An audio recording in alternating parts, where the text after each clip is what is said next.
Hello everybody and welcome to Cause and Effect, a show about Vetes. This is the third episode of the third season, which is a magic number as everybody know. And therefore we are talking about card flow. If you have missed the first part, go back, watch it before, so you will know what we're talking about. You know this by now. We will continue with our flow. Go. We talked about cards that make you draw additional cards in the last part, but there are also another way to get your deck to be a little bit more card flowable. You could use what we like to call extra playable cards. Adam, what is an extra playable card? Basically, it's low-cost cards, and the most important cost to have low is the opportunity cost of playing it. Like, imagine a card that could be played at any point in time for no cost at all, but could be used for something else in some certain situations. This would be extra playable. You can just throw it away whenever you don't want to use it. So there's a few cards in the game that allows you to play them really easily, and they include, say, seduction. It's really easy to play it, and the same with every action. Sorry? Because you can play it every action. Seduction, it's very low cost, so you can play it on every action you take. So it's really easy. Don't have any. So that's it. And compare, like, if you want to have a playable card outside of your turn, wakes are really easy to play, especially Eyes of Argus, since it doesn't reduce your hand size and you can play as many of them as you like, as long as someone takes an action, and that's quite likely. So those kinds of cards, they are useful. Like, Seduction is a good card and Eyes of Argus is a good card, but when they're not useful you can just throw them away most of the time also. That makes them a low committal to have them in the deck, so to say. Yes. Okay. Do you have any input this sec? No. Thanks for your I'm contribution. yeah. Another card that we deemed extra playable is Freak Drive. Isak, would you like to talk to us about that? Sure. Freak Drive is one of those cards that Adam just mentioned that has basically no cost at all, because you can just hunt and then play Freak Drive and stay untapped. Your blood remains unchanged, or one less blood if you were at full capacity and you've used your Freak Drive. And you can do that infinite amount of times. Broken! So, as long as you don't have any masters that you need to have on your starting hand, you can basically play how many Freak Drives you like, because you can just do Freak Drive hunt until you've gotten the action you want. This gets more complicated when you include reaction cards and action modifiers and other cards that's not actions. But as long as you just talk about Freak Drive action ratio, you can play as many as you want. And Una being the Una Freak Drive show being the most obvious example here, which is 50-50 actions Freak Drives, and use this. Well, actually, something that has to do with the point is that the Una deck normally includes more Freak Drives than actions. It's normally 50 Freak Drives and 40 actions. Yeah, fair enough. And the reason why that's so is that most of the times you want to have an equal amount, so say 40-40 might be the optimum amount, but you include 10 more Freak Drives because they are more easily cyclable than the actions. So if you end up in a situation where you only have Freak Drives, you can hunt and remove them. Yeah. But you can't do that with action cards. Yeah, that goes for most decks. If you have Fortitude on your guys, you can, and you have let's say a 70 card deck, you can put in 5 Freak Drives in the deck, and it will probably not affect the card flow very much at all, because you can just Freak Drive hunt when you draw those 5 cards. But or rather, it will affect the card flow in one aspect, that you'll be more likely to replace more Freak Drives as your turn goes along. So you might actually end up with more actions efficiently, but not damaging your card flow. And obviously you can draw them as a replacement for a reaction card. So if you really need a deflection, you can draw for free drive. But that's yeah. Go ahead, Anders. So, but why why is it so good that including these cards that are easy to play? Doesn't that just make you draw more of them? Why don't you hand jam more with these cards on them? Well, you do hand jam more of them, but some cards are lower committal than others to have in the deck, and that's a good thing to bear in mind when you're building your deck. That you can say a card like Call of the Hungry Dead, which is a block denial that requires someone to block. If you want to include 3 of them, sorry, I'll bring up the card. You can include 3 of them, and if you exchange that for Seduction, which does not require someone to block, you could have included 3 of them as well, but for more or less the same effect. But since Seduction is more cyclable, it's more easy to play it in every given situation, you can, for no cost to your card flow, have the amount of block denials in the deck. Say you can include 6 Seductions instead of 3 Call of the Hungry Dead. Yeah, because you can always play them. Yes. Yes. And that's the basic idea, anyways. But if you overplay them, you might, as you say, end up in a situation where you don't actually have any choice. So if you start off your turn with some masters and the rest of the hand is just Seduction, you don't have any really good actions to do or viable actions. You can play for 1 and play a Seduction. But then, so there's a point where it starts to get inefficient again, where you have too many of these non-committable non-action cards. Yeah, but that was the point I was trying to make with the comparison to Call of the Hungry Dead, is that it's not per se just include as many of them as you like. It's just that they're a bit more low cost than other cards. So compared to other cards, you can have more of these cards that are low cost. And the same goes for... I just thought of a good example. Torn Signpost. Go on. You can play as many of them as you like, which is a good example of a card that you can play for no effect in a combat deck when you want to get rid of them, and that's quite neat as well. Yeah. Yes. Yeah, we have a example, or maybe a couple, I don't know, of decks that uses this that we can just glance at. Yes. Which one should we glance at? I brought up the Debitation Weenie from the ECQ in Toulouse. Dominate Weenie, you mean? Okay. Dominate. Yes, whatever I said. Yeah. It was wrong. I said mean Dominate Weenie. And salient point here is, of course, the Seduction, which is what we talked about. Yeah. So he uses how many seductions? 8 seductions for on a 73 card library. It's a really high amount. Yes. Rather than playing excessive amount of bonding. Bonding is kind of non-committal as well, in the same way. But you have Sleeping Mind, which is kind of similar. It has a cost, it costs the blood, so you lose more than cards in your library, you lose blood as well, but it's the same basic idea. You can play them to in a sense, just play them for the sake of playing them, so that you can draw more, say, bleed cards or deflections or whatever you might want to have. Yeah. Yeah, and especially in the situation where it's like, okay, I need a conditioning to oust. This turn, I have all the cards except this conditioning, and then you want to play as many cards as you can. And Sleeping Mind is one of them cards, or one of those cards that you can play, even if it has a blood cost.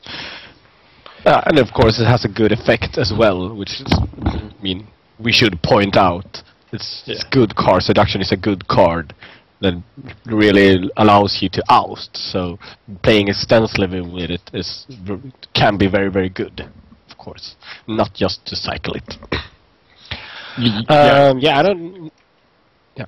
I don't know if we have a lot more to say about extra playable cards. Yeah, I have something to say about them. Yeah. Or because I was thinking about these double function cards. Yeah, we're getting to them. We're getting them. Great. Yeah. Yeah. Because we also have yeah, like Isak said, there's also cards that have double effect that you can use to be able to get out of hand jams. Kind of. Isak, why don't you explain what we mean? Basically, it's cards that have two or more effects, but it's only one card. The more the effects for this card to be good, both effects needs to be good or at least decent, and they need to be kind of separate from each other. So, like Call of the Hungry Dead have two different effects: -1 intercept and block denial, but they're very similar. You follow? But with the cards we're aiming at here is cards in the same area as Deny, Random Patterns, Swallowed by the Night, Govern the Unaligned. These cards have different effects on superior and inferior, and you use them in different parts of the game, either in your turn or out of turn, or in combat, or early game or late game. But you don't have to, like Govern is probably the most basic example. And Deep Song, which Adam put up as well, is also a good card. But let's talk about Govern the Line for just one moment. In the early game, you use the Govern Down part, the superior. You put 3 on a vampire, you get a bit of a crypt acceleration, and you get cheap vampires. And when you've emptied your uncontrolled region, you still have Govern Down a Line left in your library, and you can use them for bleed. Yeah. So if but also, I would say that it's not as good, but you have the option of doing a superior govern later in the game if you take a new vampire in your crypt. If you of one, I don't know, if you have made a deal or something that you're not supposed to bleed. yeah, so it's obviously. another action that you can take. Yeah, especially efficient when, say, it's a 5, 6, or 7 cap. You can bring it out in one turn instead of 2 turns. It's really good in late game as well. Yeah, obviously. Just a simplification. My point being is you can do this with, say, I don't know, you take some Nosferatu a deck and you do half of them accounting, which is was it 4th tradition accounting? The same as superior government online, and then you have computer hackings, which is not the same as inferior but similar. But in that case you have 2 cards that each card separately do one of the effects in Govern. In Govern you get those 2 effects in one card, so you never get a card draw issues. If you played this accounting and computer hacking, you'd end up in a situation where you sometimes need, on your hard starting hand, have a lot of computer hackings, but on the start you want accounting, and vice versa. Adam, do you have any input here? It's that's I think that's the core of the point. So the core of the discussion is that part. It's the deck building aspect of it. The fact that you can include 14 govern on the lines. It's one of the few cards that you can do that, and it's a really good action no matter which level you play it on. Yeah, but there are also other actions. You mentioned something about Murmur of the False Will not being really viable options as one of these cards. What did you mean? That was before the show, I should add. Yeah, go ahead, Alan. Yeah, it's a kind of a low effect card. So a bleed modifier for +1 bleed, and a bounce which makes you tap and is only against younger. It's more or less the weakest possible bleed modifier, or the weakest possible bounce. In a way, without if you're not talking about cost, it's just the lowest possible effect you can get from a card. So even though it's like a multi-purpose card that you will have an easier time cycling than if you played with deflections or conditionings, it might not necessarily make your deck become better than to replace conditionings and deflections with murmurs, because it's a low effect card. So you need to balance the benefit of having good card flow in your deck with the benefit of the card's actual effects. Since this one excludes playing deflections or conditionings. You can't play it before or after either of them. Your mic is becoming dead, Anders. Mic. Okay. I could continue with Murmur of the False Will. So sometimes this card is playable, but it's not as an easy of a put in, or I don't know how to put it. But as Govern is very easy to put in your deck, and it makes a lot of sense to put in your deck, probably no matter what you do. But this has, as Adam said, there are weak effects. But sometimes the superior version could actually prove better than deflection, which is the point of comparison. So when you play an 11 cap, a deck where you have 11 caps, or an 11 cap, it's very likely that you would be the biggest vampire on the playing field. So then the younger vampire clause doesn't have an effect. And the tapping part only matters if you think that you will end your turn untapped. Otherwise you will wake and then play bounce. So in some such situations, if the deck is right, the two things that make it more worse than deflection is circumvented. In a way. So you have to take into account what deck are you playing, and the drawbacks of this card compared to deflection, because then it actually end up, if you will be the highest cap vampire and you will only play awake and then a bounce, then this card will probably be stronger than deflection. Because you have the option of bleeding with it when needed. So, sorry, go ahead. That was changing the card. I was thinking about Entrancement, which I think is probably one of the best multi-use cards in the game, because it's so versatile. It's just you bleed and you put on your prey, or you can take an ally from anyone on the table, which I think is really versatile. I don't know. This card is a bit unique in, and I think I agree with you. It's really, really good because it's so versatile. Because this is a silver bullet card on the superior effect. It's incredibly powerful to steal an ally, if there is an ally on the table. And it has the bleed effect, which is something that you will almost always need, or be able to play, or you want to bleed. So you combine something that you normally want to do with a silver bullet, and I think that's one of the reasons this is good. It doesn't have a card flow issue, but it allows you to include silver bullets without hurting your card flow, which is normally the argument against silver bullets. Because here is necessary, I think, to compare with other steel ally cards, say Farm Mastery or Restructure, which are dedicated anti-ally cards or retainers, and you can play decks with them, and sometimes it's very good to have a few of them, but that's the key, you can only have a few. I'd say it's never tournament viable to build a 14 Farm Mastery or 16 Farm Mastery deck, but with Entrancement it is. Simply Irresistible is a tournament viable deck, and it's ingenious. So this is a worth comparison. But another point of comparison is presence bleed cards that cost nothing. So the best bleed card just for bleed is Intimidation. And Intimidation have the exact same inferior effect as Entrancement.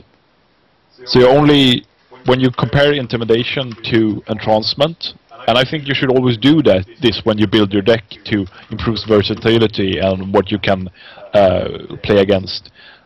You trade 1 point of bleed for the opportunity, if it presents itself, to steal an ally. And also something that's, if you play a deck with inferior presence, I mean, presence is one of those disciplines that's actually quite good at inferior. You can use entrancement on inferior for no cost compared to intimidation, because intimidation on inferior is the same amount of bleed. So if you're going to bleed with inferior the presence anyway, you can use the entrancement for them when there's no allies on the table. Yeah. I think it's also there. I mean, there's these cards that we are able to play so many of. There's Govern, you can play 14. There's Confusion, you can play 14. There's Eyes of Argus, you can play 8 or 10, because they are double effect, which really affect your card flow and your game, I believe. Another card which we haven't mentioned yet, but which we should mention is Deep Song. I just want to put it out there. That card is ridiculously strong.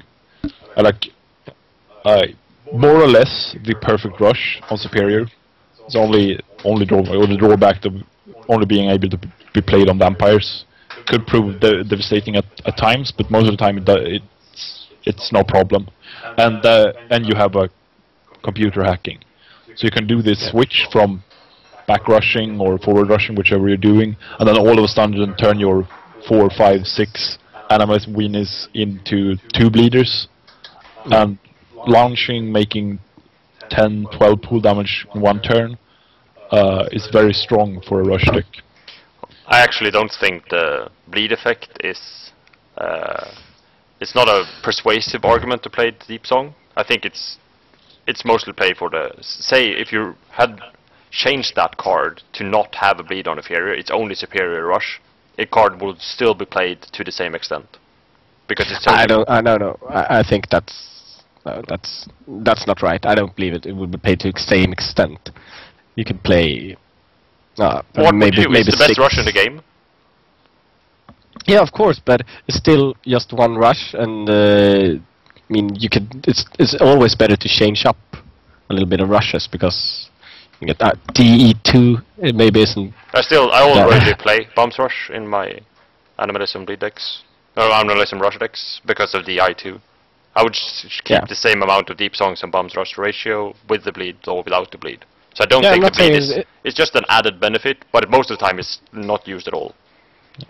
And in some decks, say, or some crypts, where you have an Aramane crypt or a Guhuri crypt, where you have both Animalism and Entrancement, you can do the same comparison.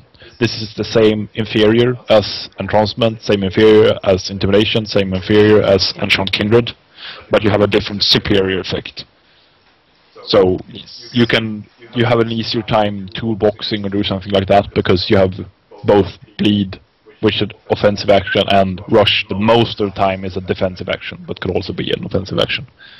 So you have the ability, as Adam say, if you play the abuse angle and just rush with it, what Adam is saying I think is probably true. But since it has this other effect, which makes it more toolbox viable as well. Yeah. Anywho, we have a good example of a deck which utilizes this double effect thingy, double effect cards. So you should take it up, Adam and Isaac. What are we looking at? We're looking at my wife's deck. That's a Kate Anatole deck, which is it's a toolbox, I'd say. With depending on which country you live in, you define toolbox a bit differently, but for me this is a toolbox. So it has a slight combat, a decent reaction package, and packs a fair amount of bleed. But the key cards here for our show is the cards that have 2 different effects. So that's Deny, Swallowed by the Night. Deny is Press or Stealth, and Swallowed by the Night, which is Maneuver or Stealth. Yeah. And shall I just go on? There's some Random Pathogen, which is plus intercept or -1 intercept to a blocker. And we have Confusion, which is bleed and stealth. We have Touch of Clarity, very multi-purpose card. We have Eyes of Argus, Wake and intercept. And we have enemy. telepathic misdirection, intercept, and bounce. So And aura reading, which we were talking a little bit about. So, yes, yeah, there's a card flow card, and we have these double purpose cards. So we have a deck that can use like random patterns, swallowed by the night and deny. All of them can be used for stealth or faking stealth, like -1 intercept sort of stealth, and swallowed by night and deny stealth. Or you can just use them for combat and blocking, if that's what you need. So you try to utilize this. Yeah. Adam, do you have anything to say? No, it's mostly it. I think it kind of neatly exemplifies a lot of things we talked about, how the toolboxes want to quickly change the strategies and which cards are good for that. And Yeah, I think it's beautiful to see, actually, kind of, because you have the same cards for doing different things, and that's the main problem with the toolbox. So it's a kind of nice way to sidestepping that problem which you have in a normal stickman or something like that. Yeah. So I don't know. This is the only deck I've seen utilize this to these double function cards to this extent. Yeah. It would be great to see if our audience maybe have some other decks that they built themselves or know about that utilize this double purpose to this extent. there's one card that's quite interesting. If we're done with the deck, are we? Yeah. Okay. Sorry, I'll bring up I Am Legion, which has it's one of the few cards that has 3 different effects, and it's quite interesting since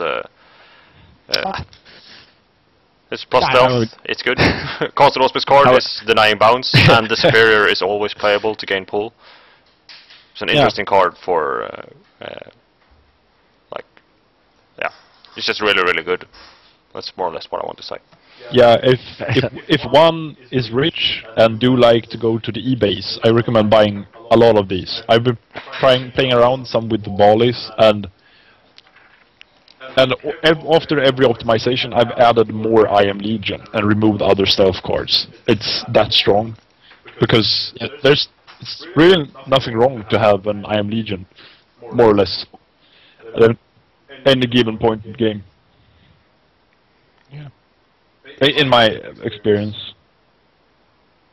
Yeah, it's a good card. I would like to point out, Adam, that Dreams of the Sphinx has 3 effects as well. Yes. So. Okay. Will you tell me all of the times you have used it to gain an extra pull from the edge? 0. I think 0 it's times. the same for me. I actually have an anecdote about that. Yeah, go on. Alex Ek, the former NC of Sweden, every time you start talking about the 3rd effect of dreams, he talks about one ECQ in Denmark like 10 years ago, which he won by remembering the 3rd effect of dreams, because there were Annex revolts in play. So by remembering that he could take 2 pools for the edge, he survived barely one pool and managed to get the table. So that's amazing. That's my anecdote. It's a good thing to know. Yeah, remember the 3rd effect on Dreams of the Sphinx, and so forth, and so on. Yeah, you were saying something, before the show again, Adam, about if you're low on masters, when we were talking about these kinds of card flow decks that tend to cycle a lot of cards in one turn. What was that? It's very related to what we talked about when we talked about playable cards or extra playable cards. Is that, in my opinion, Masters is the least playable card of all. Possibly with the exception of event cards, but you normally don't play with a lot of them. So Masters are really hard to play. You will get 1 master phase action each turn and never more. unless you're playing a monster deck, in which case this argument doesn't apply. But in all decks where you have one master phase action, the master phase action is a really scarce resource. So if you want to increase the card flow of your deck, removing masters is a really, really nice way to go about it.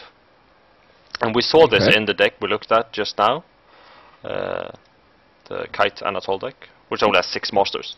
It's actually incredibly low. But for someone who hasn't tried this, I recommend trying it out, because playing a low amount like 6 masters, it actually helps a lot with the card flow.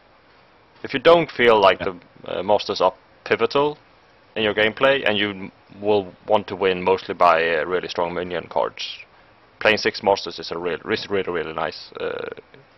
Can't stress enough how good it is. Because of course, two of those masters are Dreams of the Swings as well. So yeah, just pointing it out. Yeah. So this deck will probably not clog on the master cards.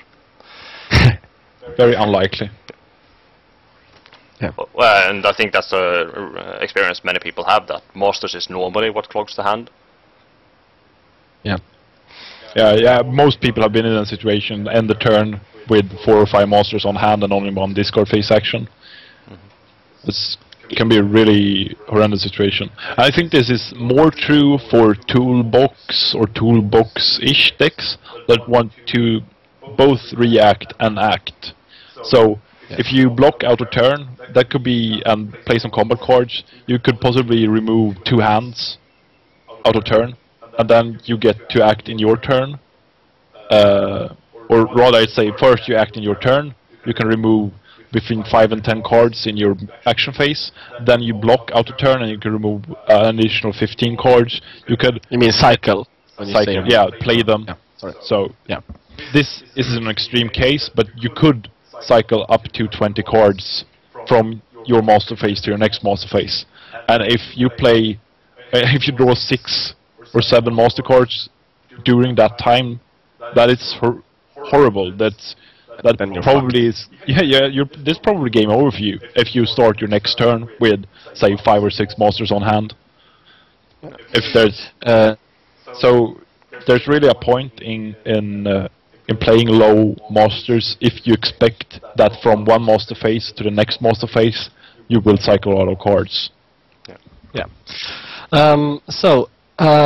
Do we have any other tips of how to go about when you're constructing your deck, not to end up with a hand jamming deck that you then have to counterbalance the hand jamming by putting in more dreams or Can I talk about another pet card of mine, which I haven't played that much actually, but which is both a card that's is extra playable and multi-purpose.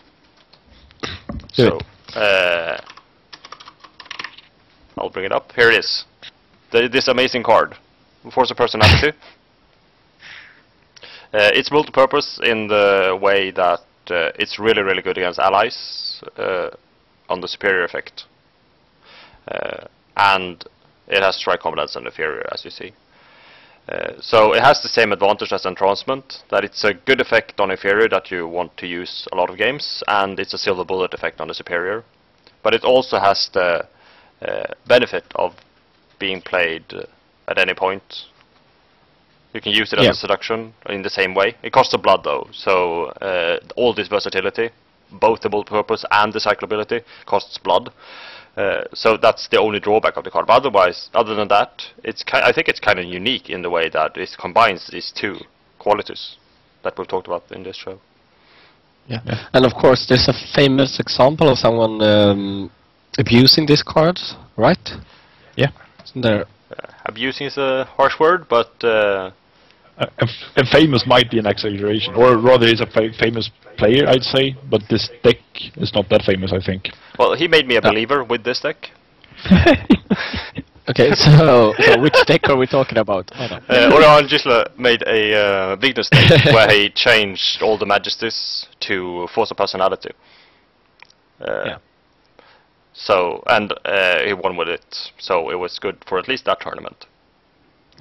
There's probably a little bit of meta choice. If you're thinking about meeting imbueds or something, but it's cool.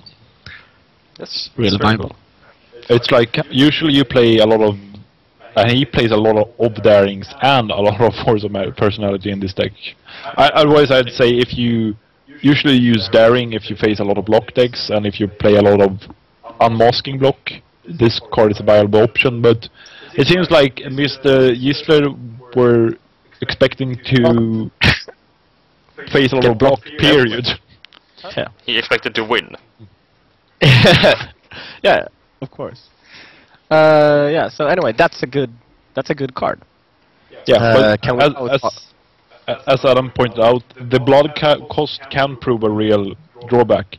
Most of the cards we mentioned in Ida's deck were deck cards with no cost, and in my opinion, being a key point that it doesn't cost anything, because then you can play them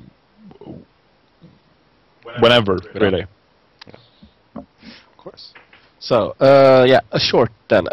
Ways of circumventing getting your hand jam in your deck, in the deck building phases.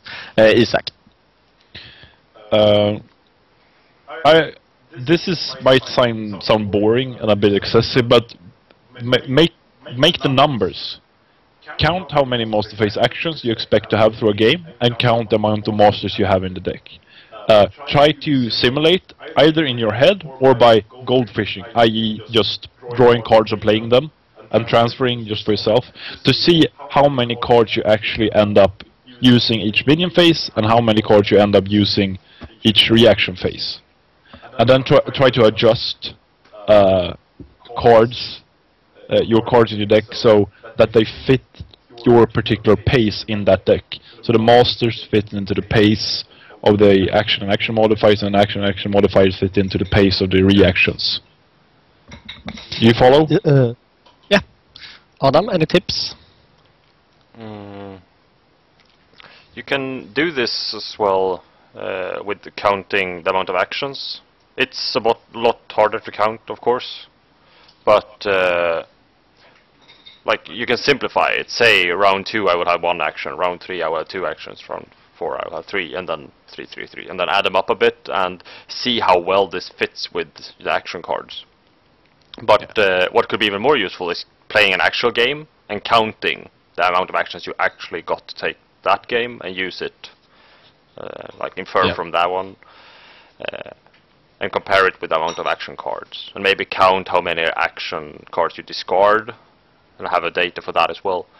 But I think it's really good at least to focus on the number of action cards, because that's normally a huge point index. I find, at least, it's the amount of action cards. I think also you should try to count dead cards. Like if you have disciplines that only a certain amount in your crypt can play, you have to know how many dead cards or cards that you can't use, or crypt acceleration after when you played your first 2 crypt accelerations. So you try not to have too many dead cards, if you see my point. Yeah. Some other points. I have some other points as well. Yeah. One point being that stealth, like Adam said, actions is a objective resource, in the sense that it isn't meta dependent. The amount of actions you need throughout the game or have available throughout the game is defined by your deck. Of course, from game to game you get one or 2 extra vampires into play, but most of the time it's very static and a stable amount throughout the course of a game. But stealth and intercept are very dependent on the meta. So I've heard of metas where the amount of stealth card I put into a core deck is non-playable. I.e. you end up getting blocked more or less all of the time. But in the Swedish meta, which is a low intercept meta, you need fewer stealth cards, because otherwise you will clog your hand. Yeah. So you have to be aware of what is mathematically sound, and what has to do with a static number. Say master phase actions is the most obvious one. Action cards kind of obvious, and stealth cards and intercept cards I think is the most non-obvious. Deflection is one of these cards as well that's really meta dependent. How many bounces you need. Yeah. Yeah, so I guess if no one has anything more to add, we should... I actually have one I more have things as well. I'm not done yet. Yeah, we've talked in 46 minutes. So yeah, be but this quick is about important. No, I'm... Okay, it's my turn. Okay. I hate you guys. So something that I think is quite tempting when you're building a deck is thinking, okay, I can use my discard phase actions for card X or card Y. Say Crypt Acceleration. A lot of people might think that, okay, I'll use my Crypt Acceleration for playing in the start of the turn, and I'll use my discard phase action later in the game. While this is really tempting, I don't think that holds up in reality, because the discard phase actions should be reserved for unlucky draws. You will always have a certain amount of unluck, or variance, if you want to call it that, from round to round and game to game. And you want to use the discard phase action for that variance. The variance of everyone will be subjected to. Specific cards that you want to discard specifically, that you know from the deck building stage that you want to throw away, you will probably want to include discarding tech for those cards in addition to the regular discard that you will get once each turn. Yes. And I will have I would like to have a clause in that statement saying you can't always only rely on dreams for that, because you will probably end up contesting it. That's very probable. Yeah, my point were with monster phase actions. The first monster phase action, and depending on the size of your first vampire, it could be the first 3 maximum, I think, or even 4. Yeah, you could get a vampire on the 4th turn. So even 4 first monster phase actions. In many decks, they can end up getting wasted because a lot of the monsters that you play and exist requires vampires in play, either other players' vampires or your own vampires. So this is not always possible, but it's good when you can reach a critical amount of non-minion or non-vampire dependent monsters, i.e. monsters that you can play without any requirement, such as all Crypt Acceleration cards are these kinds of cards, but also... Sorry? Are they? Yeah. I think about Sirius. It doesn't require one in play. Oh, okay. Yeah. So, go on. and you come to play any clown cards, obviously, or cards that require sect or title or something like that, but you have Asher Tablet in liquidation. They're very common as well. Anarch Troublemaker is another monster. Anarch Revolt, yeah.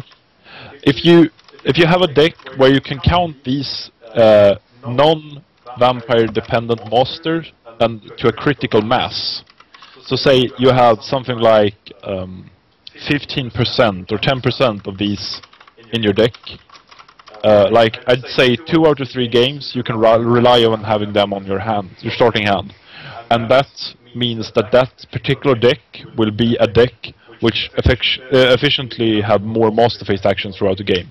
Instead of being limited to 8 or 9 monster phase actions, they have 12.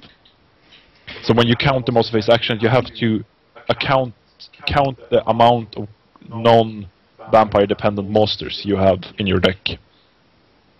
Yes, a viable point. I would also like to add that monsters cancels other monsters. Sudden Reversal is one of those cards. Yeah.